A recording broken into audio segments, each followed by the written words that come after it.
আমি কিন্তু আজকে আমার নাইট কেয়ার রুটিনটা কিন্তু শেয়ার করব আমার বন্ধুদের সঙ্গে। হ্যালো ফ্রেন্ডস, চলে আসলাম নতুন একটা ভিডিও নিয়ে।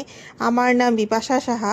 ফ্রেন্ডস, একটু বাজারে গেছিলাম, তো বাজার থেকে এসে প্রথমে চুলটা বেঁধে নিলাম, স্টাইল করে ছেড়েছিলাম। তারপর মনে হলো না, হবে না, এখন আমার কাজকর্ম করতে হবে।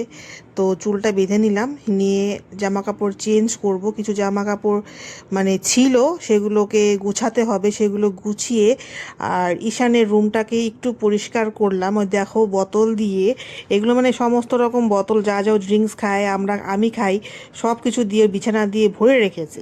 তো যাই হোক ফ্রেন্ডস, বাচ্চা মানুষ এগুলো ভালোবাসে। তো এদিকে আমি শোবার ব্যবস্থা করছি, আর ভাবলাম যে বিছানাটা পরিষ্কার করে গিয়ে রাতের খাবার দাবার মানে টুকটাক যেগুলো বাকি আছে সেগুলো করব।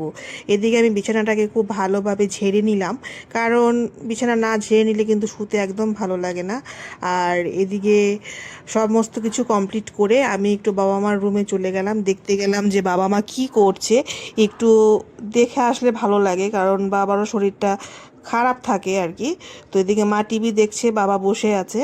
তো দেখে এসে এদিকে আমি ডিমের অমলেট বানাতে চলে এসেছি।